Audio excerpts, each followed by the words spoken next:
Hello, my name is Bruce Tamlin, and I'm the chaplain at Silver Bay, and it's an honor to be with you today. Again, we want to thank the Alliance of New York State YMCAs, and I want to just lift off their staff members: Kyle Stewart, Mary Kay Paulston, Rob Totaro, Drew Caldwell, Paige Hughes, Belinda Heckler. All of you have just done marvelous work. I know you have 3 calls a week on Tuesday, Wednesdays, and Fridays with all the YMCAs in New York State. In talking to people around the state, what you've provided for them has been extraordinary. So hats off to the Alliance of New York State YMCAs. And also to our Silver Bay staff, Austin Porth, who does our videography work here, and also the rest of our staff, Steve Tam, our executive director, and all those who make this possible for us to bring this to you. So the topic today is men and dealing with men's issues. And the idea is to talk a little bit about what does it mean to be a healthy man. And I'm talking about this during this pandemic because I think some of the challenges that we're all facing, both as women and men, are brought forth by the stress and the challenges of this pandemic. I'm going to say a number of things in this video about men, and I don't mean them judgmentally at all or in criticism. And actually, I hope that what we talk about today is helpful for you as men. And I don't intend to say anything that's hurtful, but I do want to share some things that might be challenging to hear. And in the end, again, I hope this supports you to be the best man that you can be. I'm going to reference some books here, and I'm going to ask Austin to list these at the end of the video, so you'll be able to, if you want to access some of those resources, you can.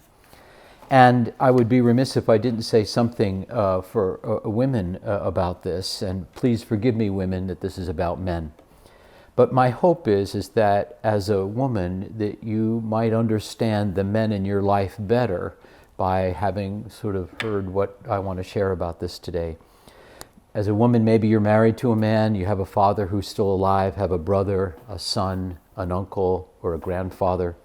And again, I hope this gives you insights into why we behave the way we do. And just because I offer this today to you doesn't mean that I have come to know everything about what a healthy man is. I am still myself trying to figure out in my own life, and I'm on the path, like we all are, a lifelong journey to become better, more whole, and healthier men. So I invite you to join me on this journey. So let me begin. And I contend that men have been raised with a number of unhealthy messages. And let me just share a few phrases that may bring that to mind for you. King of the Hill. Remember that game? Used to try to climb to the top, and the strongest guy would be at the top and then just dismiss everybody else in terms of that. How about this one? Go west, young man, go west. The Lone Ranger. Every man for himself. Big boys don't cry. All these messages, I think, represent kind of a rugged individualism that I really don't believe is helpful for us in the long term. To develop as healthy men, I think other messages are important for us. My own father, who I loved very much when I was had an overseas assignment with the YMCA some years ago, as I was leaving to travel abroad, my father said to me, some of his last words were, go be a hero. And I thought about that, and I don't think I really wanted to be a hero. I just wanted to get along with the people I was working with and try to learn something and do the best I could. But this idea that we need to be heroes or bigger than life or something, I think are messages that are not helpful for us. And I know my father certainly meant well, and may he rest in peace. But when I thought about that, the idea is not to become a hero. Again, the messages behind these phrases are that we need to go forward on our own, figure it out by ourselves, conquer, conquest, win at all cost, can't fail, and that the ends justify the means. Maybe other images come to mind, and these have generational aspects to them, but Superman, John Wayne, the Hulk, Captain America, Iron Man, Spider-Man, all these images that we have as men and that what young men are sort of being exposed to, I think, although interesting and successful, may have a challenging side to them. You see, the summary of these messages are that these messages we receive as men are that we need to succeed on our own. And what is missing here, I think, is some understanding of a man's relational ability, our emotional awareness, relating to others, a humility, a gratitude. And so relationally, how do we as men relate to one another? And not through games like King on the Hill, and not through being heroes, but doing some inner work to integrate what it means to be a healthy man. Author David Smith says this, he said, and I quote, "One serious problem is the friendless condition of the average American male. Men find it hard to accept that they need the fellowship of other men." I think that's so true. We need to be in fellowship with one another as men.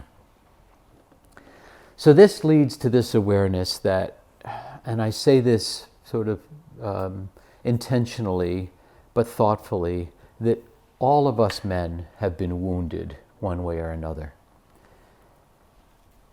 If you are a man listening to this, I know that you and I and every other man you know, we've been wounded in some way.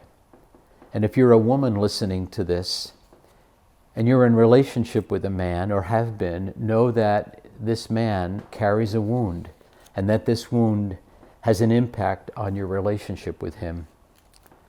Author John Eldredge, in his book Wild at Heart, says it this way, and I quote, "Every man carries a wound. I've never met a man without one. No matter how good your life may be and seems to you, you carry inside a wound. Your wound could have come from," and now I'm off the quote, "your mother or your father, or maybe from another person, a brother, a coach, a teacher, a stranger. In reality, all of us as men have been wounded at one time or another in our life, somewhere on our journey, or perhaps multiple times. We've been wounded physically, emotionally, sexually, spiritually. We've been rejected, abandoned, injured, cut from the team, betrayed, ignored, double-crossed, fired, ridiculed, bullied, fill in the blank. Richard Rohr, Father Richard Rohr, who's the author of a book he has a daily reader, Insights for Men. He talks about this exercise he does at retreats. He's done over many years, men's retreats. And he does this exercise it's a 5-day retreat, about day 3, when the relationships between the men that are on retreat have bonded enough, there's enough trust in the room. About 30 men, and he gives each man a small roll of red tape, and he invites them to go back to their rooms. And he asks them in the quiet of their rooms to take out the red tape and to put a piece of red tape over their clothing where they've been wounded in their life, maybe on their head, maybe on their shoulder, their back, their heart, their midsection, all around their body. And he asks them to reflect on that red tape for a few minutes and then come back into the meeting room with the red tape on them. Well, it's a remarkable scene of 30 men coming back into the room, mostly covered with red tape where they've been wounded. And then he has the exercise where he asks each man to take some time to talk about 1 or 2 or 3 of the more serious wounds they've had with the tape. They're always wounds of the heart. They're always wounds where the spirit, where wounds deep within us have impacted us. And so Rohr has done this exercise many times, and the outcome is always the same.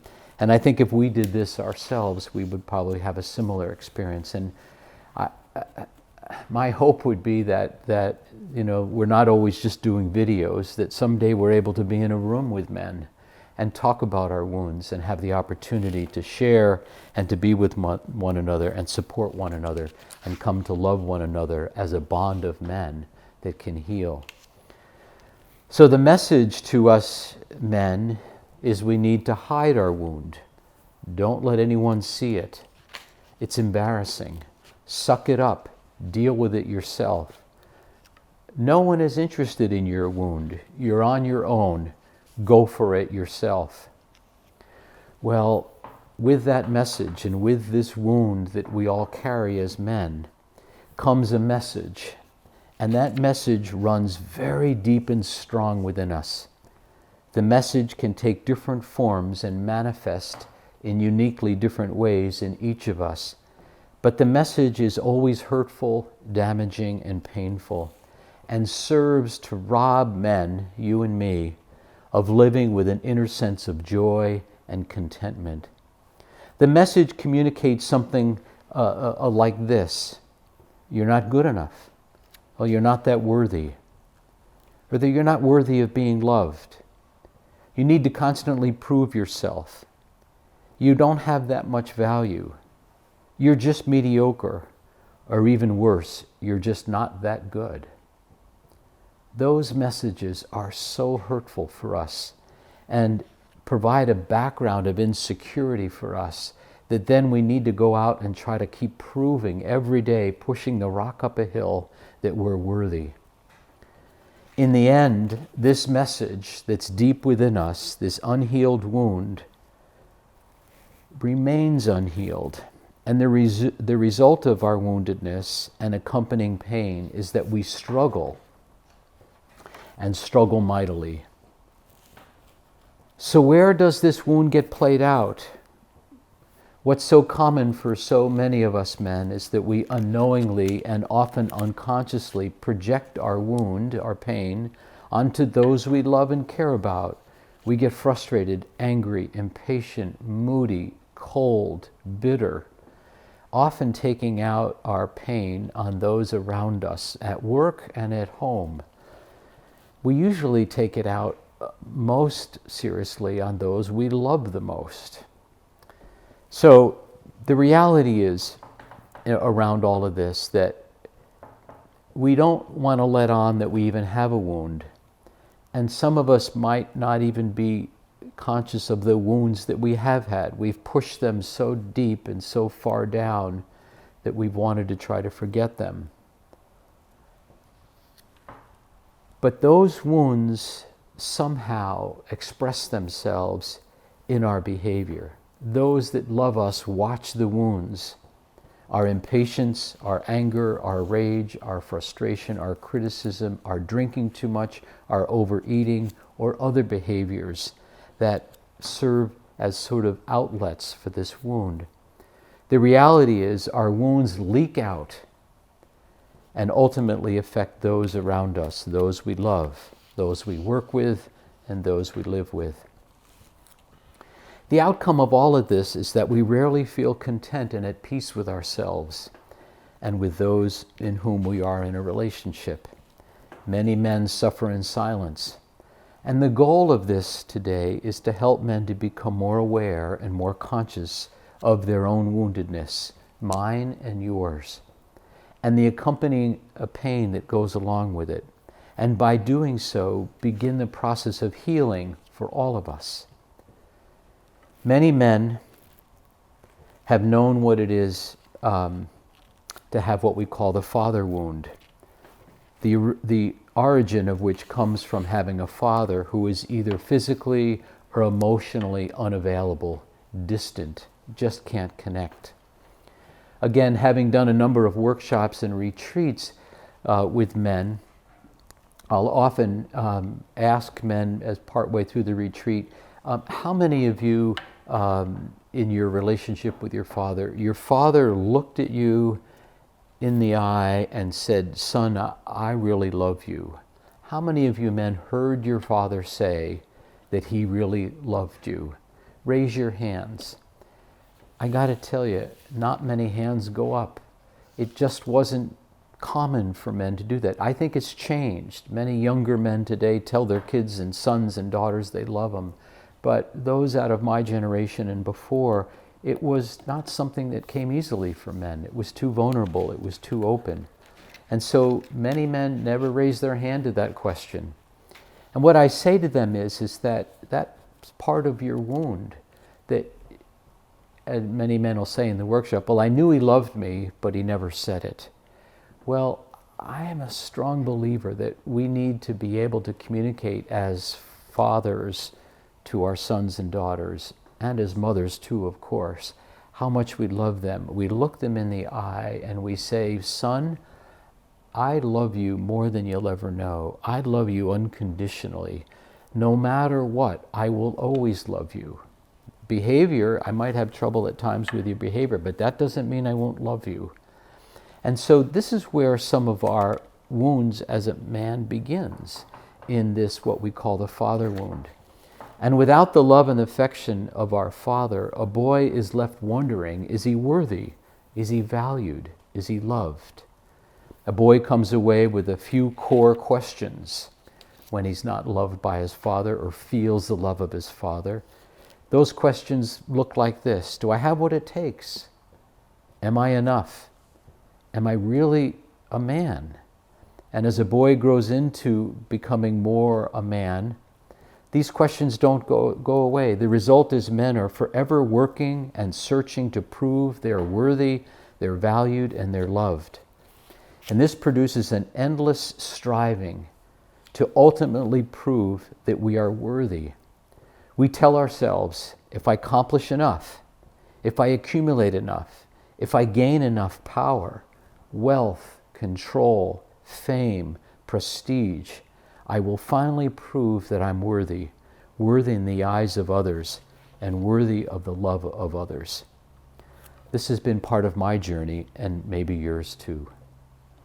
The reality is, no matter how much we can accumulate, no matter how much power, fame, or prestige we gain, no matter how hard we work, it is never enough to heal the wound. No amount of achievement or success will prove that you are a worthy man. The unhealed wound relentlessly demands more achievement, more success, more wealth. There is never enough. So another place men often go to attempt to heal our wound is to find the right woman. When we do find her, or we think we found her, we project onto her that her love will be sufficient to heal my wound. I'm afraid this doesn't work either, for two reasons. First, another person can't heal your wound. We can only do that for ourselves. Only we, with the appropriate help, can heal ourselves. And the second reason this doesn't work is she has her own wound. And she, like us, is unconsciously hoping that we can heal her wound. This is going on unconscious for us in this beginning part of these relationships where we're so head over heels in love. Over time, the couple slowly gets married, but then becomes a bit disillusioned or maybe disappointed and frustrated with each other and begin to wonder what happened to the love they experienced when they came together. This is why the divorce rate may be over 50%. And then we go about looking for another woman who might heal our wound. Never works. How many of us know a few men or some men that are on their second or third or fourth woman, totally unaware that the problem is within them, not the woman they've been with? Many men remain unaware of their wound. It is unconscious to them. It often takes a real wake-up call to get in touch with our wound.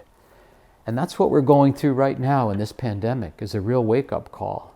So if you find yourself as a man being in touch with something going on deep inside, Garth and I and others have been in touch with men and have heard stories, this wake-up call may be the opportunity for you to do the inner work, to deal with your wound, for me to deal with my wound.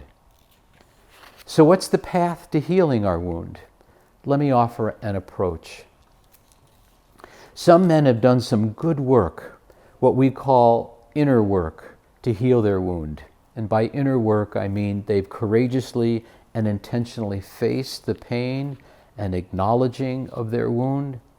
And by talking about it, expressing it, being vulnerable about it, crying about it, letting it go, they've been able to bring some healing and some contentment and some inner peace to their lives. They have most likely worked with somebody in this process, usually another man, who's a therapist or a counselor or a clergy or a priest or an elder or a mentor, who has served as a guide for them on the journey to identify, grieve, integrate, and ultimately overcome their wound. There are three central questions a man needs to come to grips with when he begins to do this inner healing work. And the first one is, what is your wound? We each have one. I know what mine is. Maybe you can be in touch with what yours is. The second question is, what have you done with your wound? In other words, where have you hidden it? Maybe in overworking, maybe in overeating, maybe in drinking too much, or some other defense mechanism that's kept you from the awareness of your wound. Mine clearly at times in my life has been overworking. If I run fast enough and work hard enough, maybe it won't catch up to me. The third question is, how is the wound impacting your life today? How is the wound impacting others you're in relationship with, maybe at work or in your home life, family life? To honestly face and come to an understanding of these questions is the beginning of our journey to heal. Now let me offer what I believe is the most powerful healing path available for men to heal their wound. And this is captured in the following quote by George MacDonald. MacDonald says this, I quote, "Who can give a man his own name? God alone. No one but God sees what a man is. Who can give a man his own name?" I think it's a powerful question, and whether your name is David or John or Paul or Austin or Garth or Harry or Hank or Mike or Steve, our name has power. And that name that we carry, that mantle that we carry, whatever your name is, that's what God knows has given us that name, and in that name, God sees all of us. He sees the beauty of that name. He sees the beauty that's within you. He sees the incredible man that you are.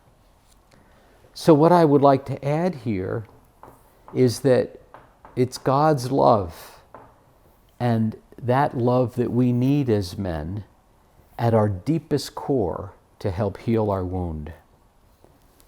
As men, we require unconditional divine love because we are made in the image of God, and only that divine love will fill that need. Each of us has a God-shaped hole that only God can fill. And of course, what has been said about men here is true for women.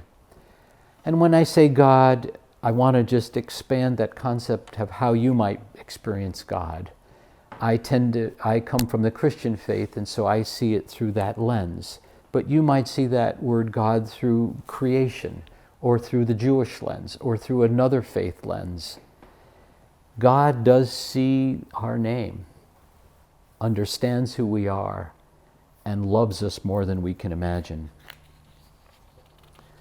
John Eldredge, author of the best-selling book Wild at Heart, says it this way: God is fiercely committed to you and to the restoration and the release of your masculine heart. But a wound that goes unacknowledged and unwept is a wound that cannot heal. beautiful quote from Eldridge. He goes on to say that the spiritual life begins with the acceptance of our wounded self. And in the acceptance of that wounded self, just in that acceptance, we begin to heal. Our relationships improve. We begin to reach out. We begin to feel an inner sense of peace and joy. So,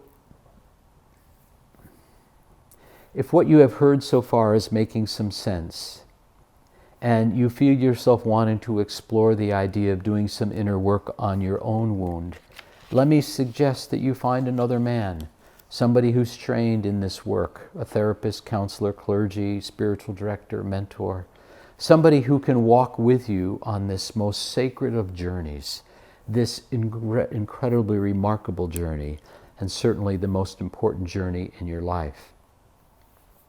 Nate Pyle, in his book, Man Enough, offers some wisdom that serves to support our journey, and he says this: God does not require people, men, to prove themselves as worthy before God calls them to himself.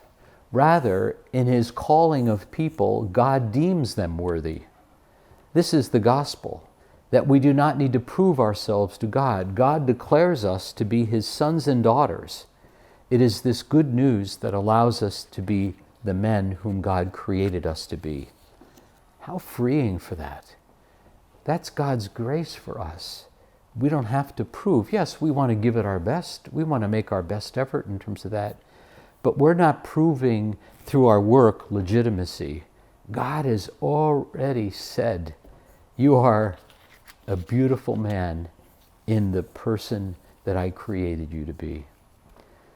Nate Pyle continues by saying this: being a man is not dependent on what one does. Rather, a man is a man because he's made in the image of God. That's it. Focusing masculinity on what a man does makes it something to be proved. Masculinity does not need to be proved. It needs to be affirmed. This is where our relationships with other men, we can affirm one another, lift up one another, the way God affirms us. So this is what our relationship with God does. It affirms us as the men God created us to be. Men who are capable of loving and being loved in all what that means. Friendship love, family love, romantic love. And men who we become content and at peace and know a deep inner joy. Men who use their gifts in the service of others. The healing of our wound is not an easy path. The journey requires courage, commitment, vulnerability, humility, and discipline, and some tears along the way. There are many distractions and detours. Our culture offers many alternative paths that are interesting and exciting, intriguing and fascinating. More trips, more houses, more this, more that. We've got lots of things to put in your path that distract you from the journey. May I suggest that they all lead ultimately to disappointment. But by working with a guide who knows the path and knows the journey, we can begin to heal. And in doing so, we come to experience less pain and more joy, less anxiety and more freedom, less frustration and more contentment, less angst and more inner peace, less struggle and more love. The result of our inner work is that we come to experience what God's grace, God's love really feels like. To know that we are loved by a loving God is to know what it means to be free. And in this freedom, we come to know what it means to love ourselves and to love others, to really love others. This is the path to the abundant life that the good book promises. This is the path that God intends for us as men. May God bless each of us, you and me, and all the men you know, and all the men that I know. May we have the courage and the humility, the vulnerability to go forth on this journey. the journey of our life.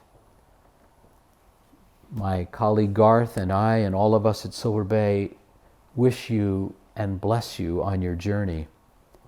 Thank you for taking the time to listen to this today. Take care, and thank you for serving in this great YMCA movement we are all a part of. Thank you. Bye now.